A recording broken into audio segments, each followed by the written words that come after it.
Bismillahirrahmanirrahim. Assalamualaikum warahmatullahi wabarakatuh.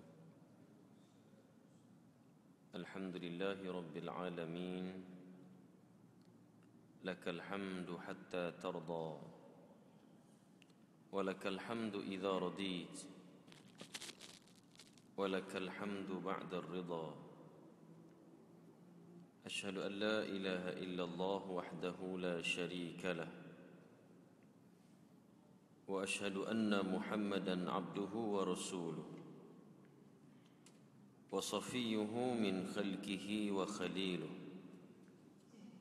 بلغ الرسالة وأدى الأمانة ونصح الأمة، وجاهد في سبيل الله حق جهاده. اللهم صل وسلم وبارك على سيدنا محمد وعلى آله وصحبه أجمعين،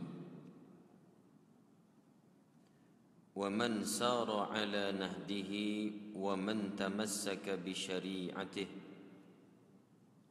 ومن اهتدى بهديه واستنى بسنته إلى يوم الدين. أما بعد.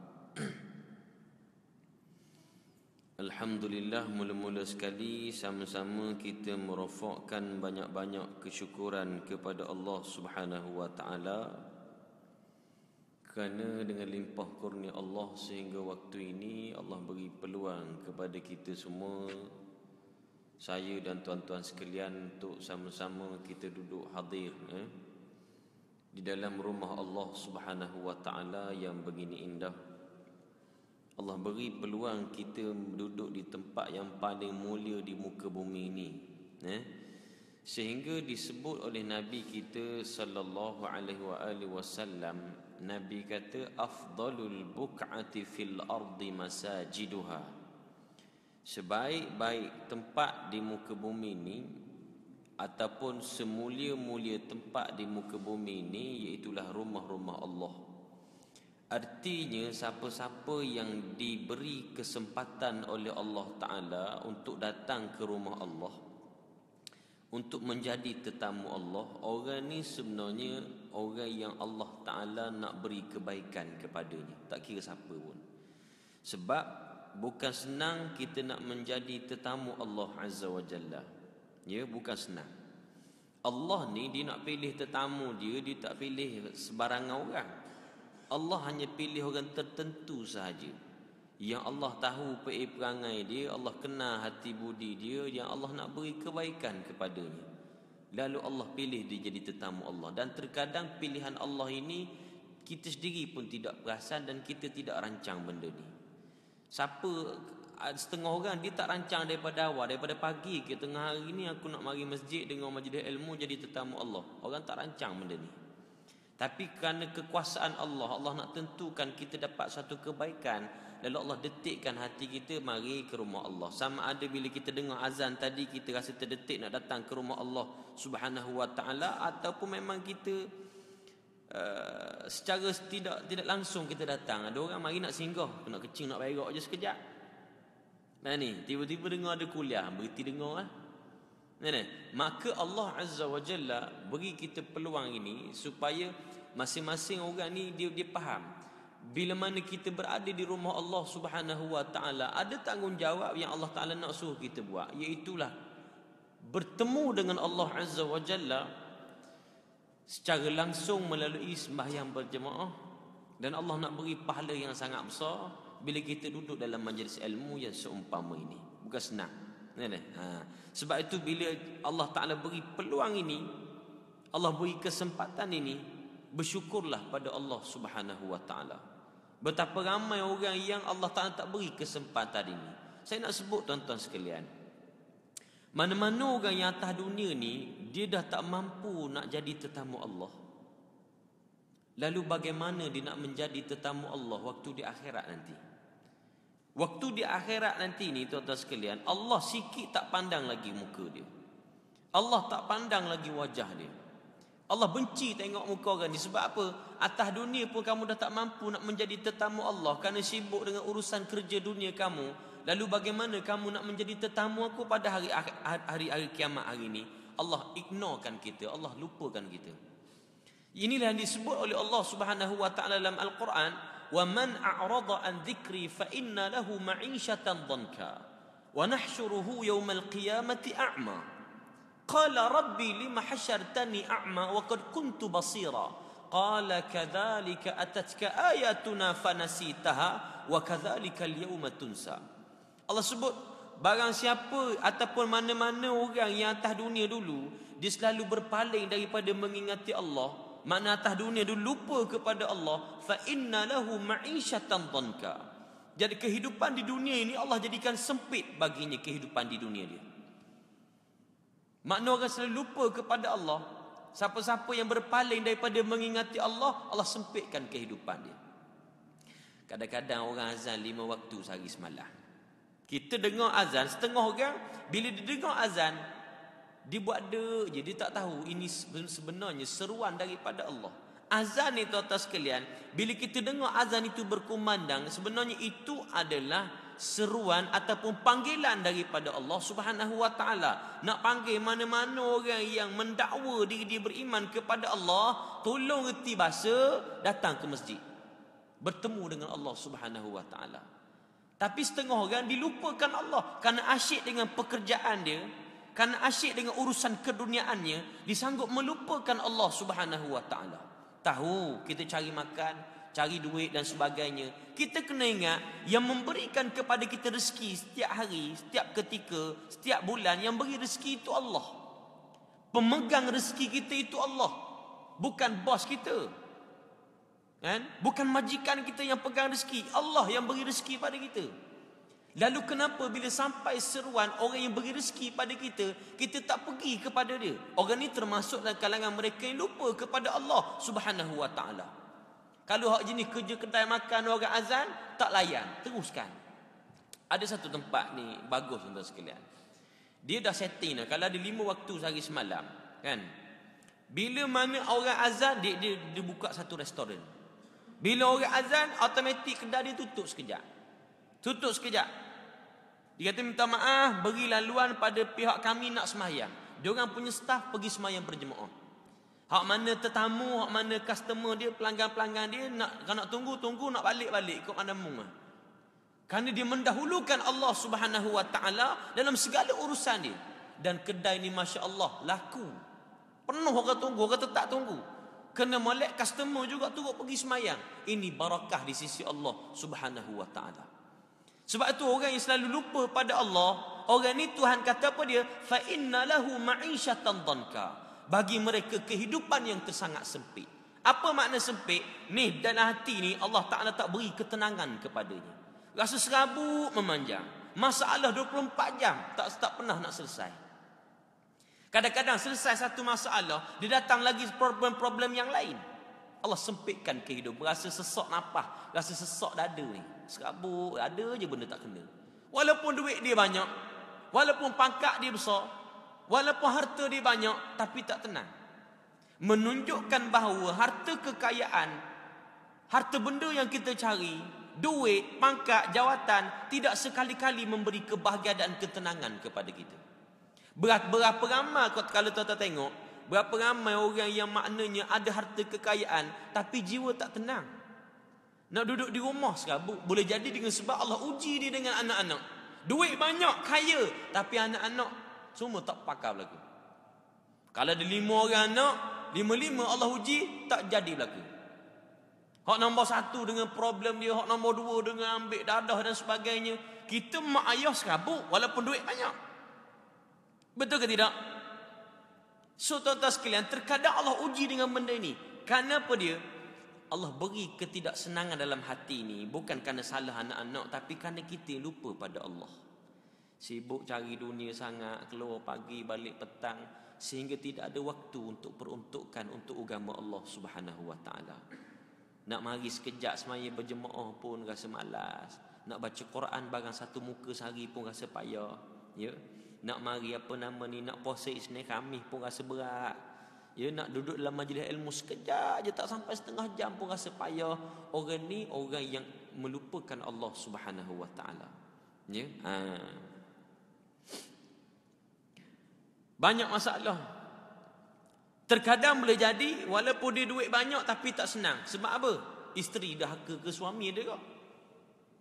Sebab orang perempuan ni tahu, sebab orang perempuan ni Allah Ta'ala beri pada dia mulut dia banyak. Mai pop bising bangun juga. Mulut. Syekh serabut tak kalau isteri tu jenis blebel, kuat blebel? Serabut tak? Serabut. Orang perempuan ni Tuhan buat memang mulutnya blebel. Kalau ada setengah perempuan ni tuan-tuan, kalau jenis suka beleter, tengah tidur blebel lagi. Pop bengong kata. Tapi bukan semualah. Saya dapat maklumat sebelum datang tadi. Muslimat yang ada di masjid ni semua bagus-bagus mereka. Tak ada perangai. Kena cover tuan-tuan, lama mapuh aku dak balik tengah hari ni. Lelah. Bismillah. Serabut. Isteri lawan cakap kita tak tenang.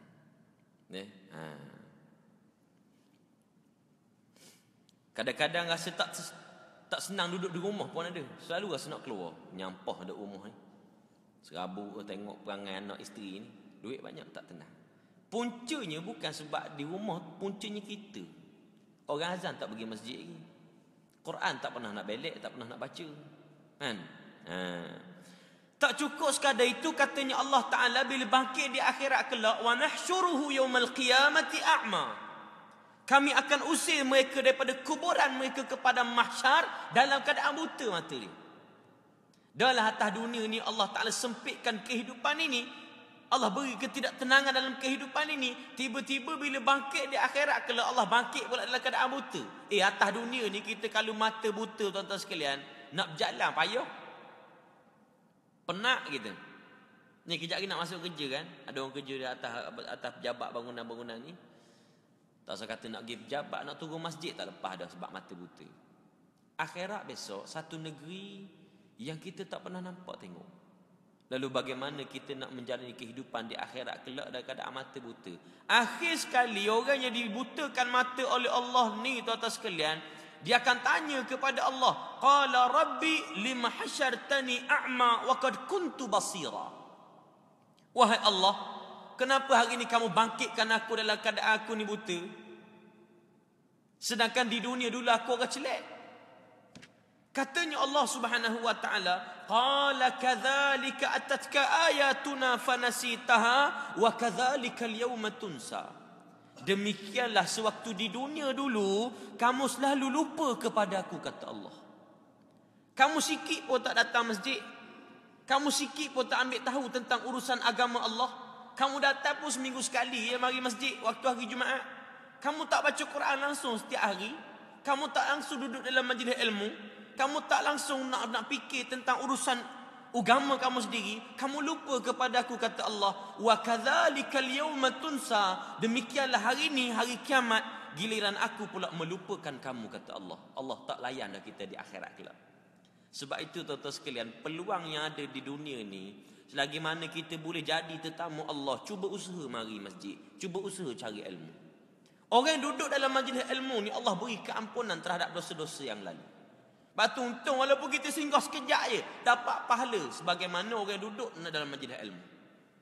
Mari sekejap duduk tu sementara tunggu Zuhur. Duduk sekejap. Walaupun mari tu tidur. Ada orang mari tidur. Jadi setengah orang ni mari duduk masjid cari tiang lalu. Duduk cari tiang. Sebab apa? Standby nak tidur. Masjid ni ekong pula. Takut ngepec ceramah tidur lelah aku ni. Dapat pahala yang sangat besar. Sebab tu tuan-tuan sekalian, kita minta doa sungguh pada Allah, supaya Allah ni jangan lupa kepada kita, sama ada di dunia dan di akhirat. Kita tak nak Allah lupakan kita di dunia ni, dan kita tak nak Allah lupakan kita di akhirat kelak. Tapi syarat dia, kalau kita tak nak bagi Allah lupa pada kita, kita dulu jangan lupa pada Allah. Kita nak suruh Allah ingat kepada kita, syarat dia kita dulu kena ingat kepada Allah Subhanahu wa taala. Sebab itu terkadang kalau kita perhati, kita tengah duduk sehat, tubuh sehat ni kan, tiba-tiba Allah uji dengan sakit. Allah uji kita sakit ni tuan-tuan sekalian, bukan sebab Allah benci pada kita. Tidak. Tapi kita terkadang tengah sehat, tiba-tiba Allah beri sakit, kan Allah terlalu rindu kepada hamba-hamba dia. Allah rindu nak dengar hamba dia sebut nama Allah, hamba dia kembali mengadu kepada Allah Subhanahu wa taala, sebab Allah tahu. Allah sebagai Tuhan yang buat manusia ni, Allah tahu manusia bila diberi sedikit kesihatan kepadanya, ramai dalam kalangan mereka yang lupa pada Allah. Kalau tuan-tuan tengok jenis maksiat pada Allah, yang dedah aurat, yang minum arak, duduk berjoget disko, semua hak sehat-sehat belaka tu. Kita tengok orang hak duduk joget di disko, kan ada hak sakit. Ada sakit tak? Mana senyap tidur. Awal tidur. Awal saya rekod, mungkin rekod baru. Biasa saya ceramah 45 minit baru tidur. Biar terasa masjid ni jadi macam rekod baru, 15 minit baru tidur dah menyampah betul aku. Mana ada orang duduk berjoget disko tu sakit. Kalau kita tengok orang duduk berjoget disko petang tadi duduk apa nama ni naik motor superbike so. Suka Kedah menang Malang. Oh suka nak balik nongkok dia. Mana? Baju hijau lagi tak tukar, tak basuh tu. Tiba-tiba depan tu langgar traffic light, langgar dengan lori trailer, patah kaki, superbike hilang tak ke mana, patah kaki. Pergi hospital, doktor pakai simen kaki. Tak boleh gerak kaki sebelah. Malah kadang dalam duduk simen-simen dia berjoget disko. Ada tak tengok gitu? Tak benar. Masa tu duduk di masjid, macam orang kena stroke kau, stroke. Orang stroke kan sebelum ni tak pernah mari masjid. Bayar kena stroke mari jumpa dah Tok Bila. Mari jumpa dah. Assalamualaikum. Tolong dia. Tolong buat semayang ajak sikit. Hamba kena stroke mulut belok. Lama 3-4 minggu makan kena stroke binatang dia kata. Contohlah minta maaf tuan-tuan, saya orang Terengganu nak cakap Kuala Lumpur ni jarang-jarang boleh Kalau terlepas sebut binatang 2-3-4 kali tu, maafkanlah Jadi tuan-tuan sekalian, bila dah sakit baru nak berjinak-jinak dengan rumah Allah. Sebab Allah tahu inilah perangai manusia. Bila dia sakit, dia akan pergi kepada Allah. Lepas tu Allah tengah kita sihat, Allah uji dengan sakit. Dulu tak ada penyakit, sekarang cimanih ada. Dulu tak ada sakit, sekarang gaut, darah tinggi, jantung berlubang, paru-paru berair. Tu tanda dia Allah rindu pada hamba-hamba dia. Sebab itu dalam kita sakit itu ada nikmat yang tersangat besar. Kita duk fikir nikmat ni sihat aja dah. Sakit nikmat ke tidak? Sakit nikmat ke? Nikmat masa mana sakit? Yang mengangguk-angguk kata nikmat dia sakit. Sakit nikmat tak? Bismillah. Ni bang, sakit nikmat tak? Nikmat benda. Nikmat rehat, nikmat ingat pada Allah. Sehat memang nikmat dah. Tapi sakit ni nikmat ingat kepada Allah Subhanahu wa taala. Sebab tu Allah ni bila kita sehat dia beri sakit kerana Allah rindu pada hamba-hamba dia. Sebab biasa manusia bila sakit dia akan sebut Allah, Allah. Waktu diseru nama Allah itulah Allah paling rindu dan sayang pada hamba-hamba dia. Lama dah aku nak dengar hamba aku sebut nama aku, kata Allah. Lagi tak beri sakit dia tak sebut, lupa pada Allah. Cari dunia. Allahu Akbar. Sebab tu kita tuan-tuan sekalian nak sebut nama Allah, nak ingat kepada Allah, jangan tunggu sakit. Tengah sehat macam ni lah, tolong perbanyakkan sebut seru nama Allah. Allah ni dia cukup suka, cukup sayang dan cinta kasih kepada mana-mana hamba-hamba dia yang selalu sebut nama Allah pada setiap detik kehidupannya. Allah, Allah, Allah. Orang yang menjadikan setiap sisi kehidupannya itu adanya Allah. Tengah sehat macam ni, perbanyakkan sebut nama Allah. Kadang-kadang kita duduk sorang-sorang, sementara tunggu nak masuk waktu semayang ataupun lepas semayang duduk sorang, sebut nama Allah. Allah, Allah, Allah.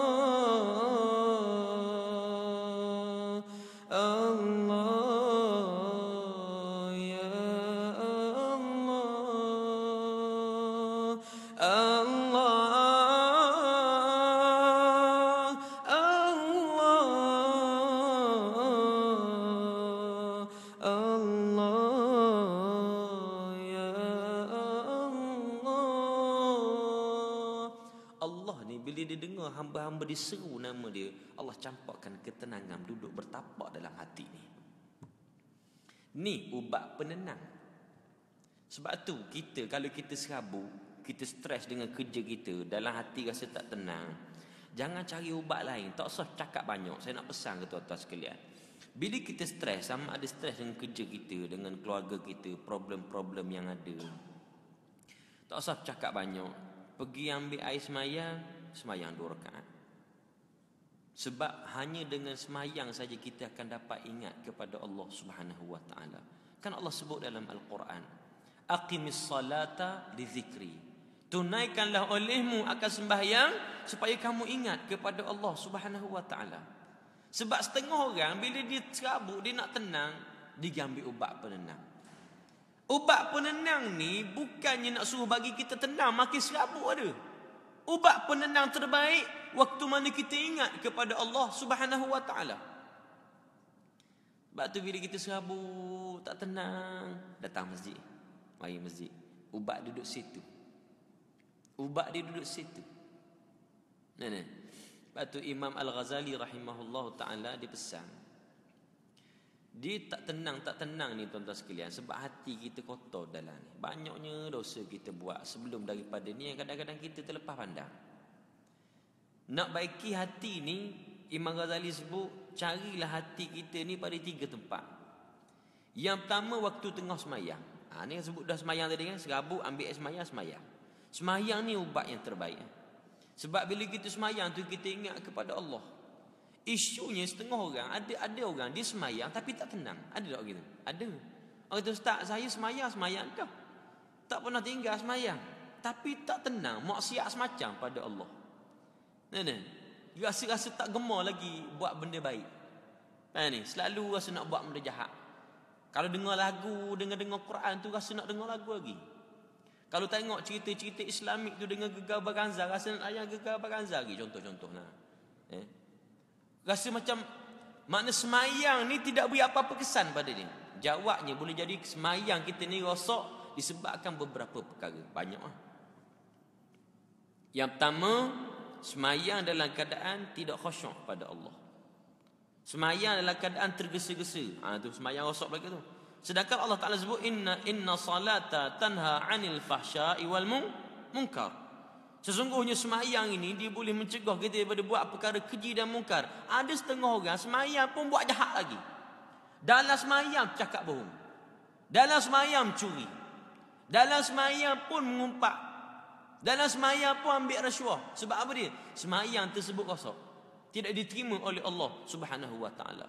Sebab tu saya nak sebut, kita kalau nak semayang, tolong jangan semayang sekadar nak menghabiskan semayang. Dengar molek tu. Sebab ramai orang yang semayang hanya sekadar nak menghabiskan semayang. Dia semayang laju. Bismillahirrahmanirrahim. Alhamdulillah rabbil alamin. Arrahmanirrahim. Maliki yaumiddin. Baca gitu. Itu tak khusyuk ah. Kita ni tuan-tuan, bila kita semayang kita kena faham. Bila kita duduk menghadap kiblat, di hadapan kita ialah Allah. Di depan kita ni ada satu kuasa yang sangat besar, Allah Subhanahu wa taala. Lalu bagaimana kita nak semayang dalam keadaan tergesa-gesa?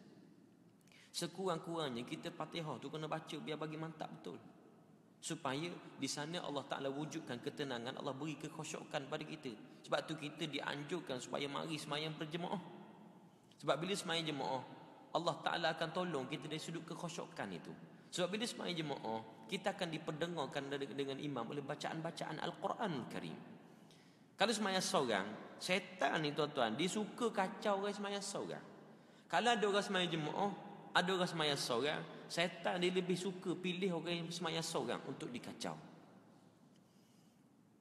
Sebab tu bila kita semayang, kita jangan tergesa, kita nak fokus kepada Allah Subhanahu wa taala. Kalau dalam semayang pun kita gagal ingat kepada Allah, lalu bagaimana mungkin kita ingat kepada Allah luar daripada semayang? Dalam semayang pun fikir dunia, di tengah semayang fikir dunia lagi. Ada kalau jenis meniaga duk kira untung dalam semayang. Duk kira untung, tak ada untung banyak gok, kira RM3, RM1, RM2, RM4, mampu dah kita. Duk main gitu.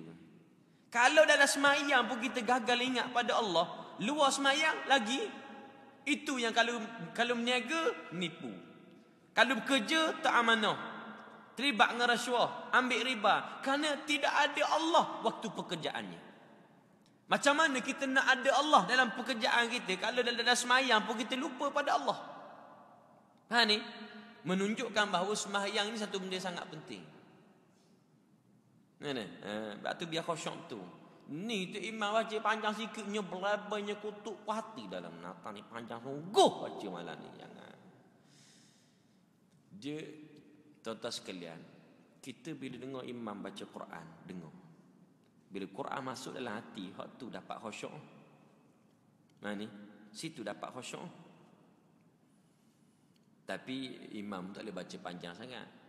Dia sebab setengah dia kena faham, dia nak jadi imam ni dia kena faham, orang panggil satu pengetahuan fiqh imam. Nak jadi imam dia kena faham. Dia tak boleh syok sendiri, dia kena tengok keadaan makmum dia. Kalau makmum ni ada hak tua-tua, tak boleh baca panjang lah. Sebab orang tua kita maklum, dia tak mampu nak berdiri lama, dia menghalang kekhusyukan orang. Tambah-tambah kita di suasana di Malaysia ni lain macam. Kalau di Mekah tak apa nak baca 1 juzuk 2 juzuk ni dak. Mentang-mentang baru keluar mak tahfiz kemarin, kira hari ni rakaat pertama habis surah An-Nisa, apa kerah gitu. Tak boleh nak buat. Kadang ada hak tua-tua tu memang jam tu. Betul lah pak cik tu seorang baru keluar hospital kemarin. Doktor kata tengok pada penyakit pak cik ni dalam seminggu 2 hari tak ada ni. Dengar nak mati tu mari masjid lalu sembahyang jemaah. Mari malam pertama tu imam dibaca rakaat pertama surah Al-Kahfi. Tak ada rokok, mampu dah kawan tu. Siang dia ada apa. Dah tu bila sebab terkadang kalau kita baca panjang-panjang orang tak mampu nak khusyuk. Orang akan lari ke lain. Ni. Baca pendek sangat pun tak boleh juga. Dia sedang-sedang okey. Sebab sembahyang ni kita nak khusyuk, tak nak ada gangguan. So kalau panjang sangat orang lara, orang akan bilang apa? Bilang kipas, dia tengok bilang lampu, buat panjang sangat. Kalau baca pendek orang tak sempat nak menghayati maknanya, betul ke tidak? Ada satu tempat di Terengganu ni saya nak cerita sikit. Ni rekod live mana ni? Aku nak cerita pun takut. Facebook je. Cerita sikit boleh tak? Tapi janji cerita sini habis sini. Speaker pasang luar. Tak, dalam ni. Ada satu tempat di Terengganu ni. Tak disebutlah masjid mana-mana. Masjid ni dicukup-cukup famous bila mari bulan puasa. Saya minum air kejap dah. Tuan-tuan ada apa dengar je ngantuk tidur. Sakit tekak ni. Dia masjid ni sebab masjid dia famous, sebab dia antara masjid yang paling cepat habis. Dia punya semayang bulan puasa, semayang tarawih semayang tarawih. Tuan-tuan bayang dia buat 8 rakaat dengan 3 rakaat witir, dia boleh buat 15 minit. Oh, special. Wow. Ni ada orang Terengganu dia tahu ni. Ada orang Terengganu sini. Kalau ada pun mesti menyorok punya menyampah tu. 15 minit. Saya bila dengar saya terkejut tau. Sebab apa terkejut? Sebab biasanya saya duduk dalam kepala saya mungkin diorang ni buat laju ni. Kat kita diviralkan orang Indonesia akan sembahyang Allahu Akbar sampai Allah 5 minit dah laju waktu 15 minit. Jadi bila tiap-tiap tahun kita dengar saya rasa macam hari tu rasa nak pergi sekali. Cerita ni 2 tahun lepas dah. Saya pergi sekali. Orang pesan ke saya, ustaz kalau ustaz nak pergi masjid ni ramai orang ni. Kalau ustaz nak pergi, ustaz pergi awal. Kalau tidak semaya dalam kolah jawab dia belakang. Allah gitu. Saya pun lepas buka puasa tu saya pergi. Saya pergi terus dapat duduk tengah. Ramailah orang. Anak-anak muda ramai. Hak tua ni tak boleh dah. Ni. Hak tua ada kok tapi duduk belakang-belakang. Hak depan anak muda belaka. Allah hebat tuan-tuan. Saya dapat duduk tengah. Mungkin sebab saya pun muda juga. Kita pun duduk tengah. Saya kata sebab apa 15 minit cepat. Sini buat sembahyang tarawih tak masjid ni? Berapa rakaat? 8, 20 ke 100? 8. Sejam ada? Sejam. Dok 15 minit ni. Rupa-rupanya waktu dia masa baca sembahyang tu, rakaat pertama masa baca Fatihah dia baca Alhamdulillahi Rabbil Alamin Ar-Rahmanir Rahim Maliki yaumiddin. Iyyaka na'budu wa iyyaka nasta'in. Lembut dia baca. Saya kata, "Oi, syok masjid ni, patut ramai orang kan." Masa okeylah, saya kata sebab apa orang komen kalau macam ni imam dia baca, okeylah. Masa baca surah tu, dia baca surah Al-Baqarah. Oh, hebat. Dia baca Bismillahirrahmanirrahim. Alif Lam Mim. Allahu Akbar.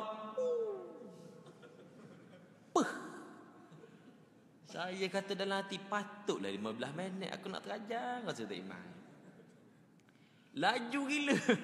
Patutlah, memang dari sudut hukumnya tak apa. Sebab baca surah ni benda yang sunat tapi jahat lah. Alif Lam Mim gitu je tengok. Kawan tu, pokcik sebelah tu tak sempat nak. Hak tu pakai inhaler gitu. Pada duduk gitu. Sesok nafas. Saya kata, boleh tahan juga dia ni. Tak imam, saya ingat lagi muka dia. Bodoh gitu muka dia. Oh, sakit hati. Lepas mayang tu tuan-tuan, habis orang kalut ni, hak tak sempat baca Fatihah, kira pakai dok aja terus. 15 minit. Saya kata kalau saya buat 10 minit boleh kuat ke ni? Ya, jemaah sebelah tu peluh noh. Saya tanya dia, memang selalu sini macam ni lepas mayang? Memang selalu macam ni, ada lamin pakai rokok tu ke apa? Dia kenal saya, dia kata, Ustaz datang sini malam ni. Ustaz beruntung datang malam ni. Dia kata, hari lain nun saja Ustaz. Nun apa kan bodoh. Tak ada apa dah menyampah gila. Patutlah cepat. Jadi molek tak baca gitu? Molek tak? Tak molek. Lepas tu saya kata nak baca panjang pun jadi kacau, baca pendek sangat pun jadi kacau juga. Jadi yang terbaik kita baca sedang. Sebab kita semayang nak khusyuk. Nak khusyuk kan? So jangan ada apa-apa gangguan. Bila cepat kita rushing, bila lambat kita lara, duk bilang tiang, duk tengok cicak berlari macam-macam. Saya pernah kena sekali ni, telefon pun kena tu juga. Saya dulu kan, saya kalau saya di imam, biasa saya akan pesan, saya kata betulkan saf, rapatkan saf, matikan telefon. Sebab pernah kena ke saya, ada satu tempat saya pergi, ada sebut mana-mana, bila kita kata matikan telefon, semua pakat matikan telefon ataupun silentkan. Mari seorang hamba Allah ni tubuh bapak so, main besi kot boleh jadi ya. Duk mari dengan pakai pomeknya begitu gini. Oh, duk mari semayang, orang lain matikan telefon, dia buat dek pun dia. Dia buat dek je. Handset Cina je. Tak depan. Ni. Dengan earphone-nya, earphone lagi tak depan. Earphone tu mungkin dia smule kot, tengah-tengah duk naik motor sikar apa. Lepas tu tuan-tuan sekalian, dia tak matikan telefon. Saya kata saya tengok, dia duduk depan pula tu. Saya duduk situ, dia duduk belah belakang belah kiri. Duduk sini lebih kurang. Saya ingat lagi muka dia, begitu. Lepas kita semayang baca Alhamdulillahi Rabbil Alamin. Rakaat pertama okey. Bila mari rakaat kedua, bunyi telefon dia. Baru Maliki Yaumiddin. Bunyi telefon dia. Kuat handset Cina tu tak faham handset Cina, speaker dia kuat pada speaker masjid ni lagi. Kuat bunyi ringtone. Jadi terganggu, saya nak memang terganggu. Kita nak teruskan bacaan jadi bunyi kuat. Ni. Allahu Akbar. Sebab tu saya pesan ni telefon ni paling banyak ganggu kita. Masuk WhatsApp ke tolong silentkan sekejap. Bising. Kalau bunyi kuat masa tu pula ringtone dia, kalau tak silap saya lagu apa tu? Allah yang melepaskan. Malah aku takut orang lain tak boleh cari makan ni dia kalau buat ni. Jadi kita pun bising. Saya. Start macam layan dulu lagu tu sampai habis. Lepas tu baru kita sambung balik. Tak kacau. Jadi ni tolong. Lepas ni tolong silentkan. Lepas tu buka balik buka balik. Sebab ganggu. Bila semayang tu tak khusyuk, dia akan memberi kesan kepada seluruh kehidupan kita. Nampak ringkas tadi tak? Nampak main-mainnya. Nampak macam bunyi telefon ni tak ada apa, nampak macam baca laju, baca panjang tak ada apa. Tapi bila kita semayang tak khusyuk, kacau habis belaka. Semayang ni kacau habis belaka. Habis hidup kita jadi tidak amanah, hidup jadi tidak tenang, hidup rasa nak menipu orang, hidup rasa nak makan haram sebab punca semayang. Ni duduk situ pun. Atau kena jaga bab semayang tuan-tuan. Nah, kok mana-mana sibuk sekali pun kita tolong semayang. Ada orang bila waktu senang dia semayang, susah sikit tak semayang dah. Ni nak contoh, ada setengah orang nak balik maghrib. Balik maghrib ni biasa jalan jam di Angkasa Puri, belah-belah pantai dalam ni jam. Balik maghrib nak boleh sampai ke rumah tu biasa lepas isyak. So maghrib nak semayang kat mana? Setengah orang ramai yang tak semayang. Pakai tak semayang dah. Apa salahnya kalau berhenti sekejap semayang tepi jalan? Semayang tepi highway. Dah ada wuduk, dah ada air botol, ambil wuduk, semayang sekejap. Oh, kalau ada orang gitu tengok, saya kat keli, viral lalu. Betul tak? Saya kat keli, kata lapia 3 rasa ikut ada viral lalu. Tak boleh tengok benda pelik sikit kita. Sedangkan itu semata-mata nak mematuhi perintah Allah. Tapi ramai tak semayang. Macam kepuang kau, orang kepuang, dia kalau tak ada kain telekung tak semayang. Ada telekung baru semayang. Bukan wajib pun pakai kain telekung. Yang wajib menutup aurat. Pakai nak pakai apa pun. Dah kalau kita pakai yang sedia ada tu dah menutup aurat, pakai yang pejabat pun dikira sah semayang. Letih dah, lewat nak masuk kerja pula. Cukup dah. Boleh dah. Saya tu kalau heret lagi biasa di Pabali terpang tak habis lagi. Jadi semula pulak tu. InsyaAllah kita sambung pada masa yang akan datang, pada Isnin keempat. Ni hari ni, bulan ni macam pengenalan lah. Dulu tengok tuan-tuan ni kenal. Jadi kita jumpa bulan depan Isnin keempat. InsyaAllah kita akan buat kuliah berkitab. InsyaAllah kita akan maklum balik kitab apa-apa. Jadi tuan-tuan sekalian, mana-mana yang berkelapangan boleh datang insyaAllah. Kita dengar sikit sebanyak majlis ilmu ni, mudah-mudahan Allah beri keberkatan pada kita. Akhir sekali tuan-tuan, saya nak umum sikit ni. 3 minit boleh? Boleh dah? Gaduh mana orang lain kerja kau. Baik. Ni. Apa nama ni, saya mana-mana tempat kita pergi pun biasa saya akan buat collection sikit sumbangan dana untuk kita punya tahfiz di Ampang ni dan di Kampung Cerah Baru. Kita sekarang ni dalam proses nak beli tanah di Hulu Langat untuk dibina sebuah kompleks tahfiz ni. Kita sekarang ni baru saja mulakan tahfiz ni dalam lebih kurang 2 tahun. Jadi pelajar kita pun tak ramai sangat lah, hampir dalam baru nak masuk 20 orang. So tuan-tuan sekalian, hari ni saya buka kepada tuan-tuan untuk berwakaf. Wakaf untuk beli tanah. Tanah tu kita nak beli, harga dia lebih kurang dalam 400,000 dia untuk bina tahfiz ni. Jadi saya buka tuan-tuan untuk wakaf, kita letak satu bahagian ni RM50. Wakaf ni untung tuan-tuan sekalian. Kalau tuan-tuan berwakaf, niat wakaf, kita tak mati lagi pun dapat pahala besar dah.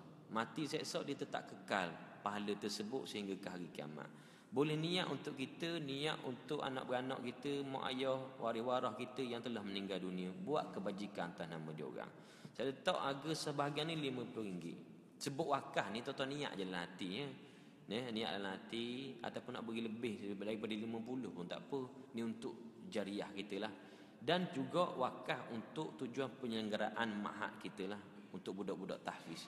Untuk pengetahuan tuan-tuan, pelajar-pelajar kita ni memang kita buat pengajian percuma. Makna 100% kita support belaka. Start makan minum, pengajian hafal Quran, dan kita tempatkan seorang syekh daripada Yaman untuk dia hafal Quran secara bersanad. Jadi siapa-siapa nak buat saham akhirat ni, nak bantu, boleh daripada kita lah, kita cari duit dan sebagainya, biar ada saham kita untuk agama Allah Subhanahu wa taala. Jadi siapa-siapa nak boleh lepas ni ada sejadah.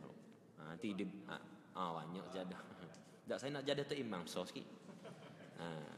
Jadi boleh letak di belakang insya-Allah lepas ni. Wallahu a'lam. A'udzubillahi minasyaitonir rajim. Bismillahirrahmanirrahim. Alhamdulillah rabbil alamin. Wassalatu wassalamu ala Rasulillah wa ala alihi wa sahbihi ajma'in. Allahumma zidna ilma warzuqna fahma. Rabbana atina fid dunya hasanah wa fil akhirati hasanah wa qina adzaban nar. وصلى الله وسلم على محمد وعلى آله وصحبه وسلم الحمد لله رب العالمين السلام عليكم ورحمة الله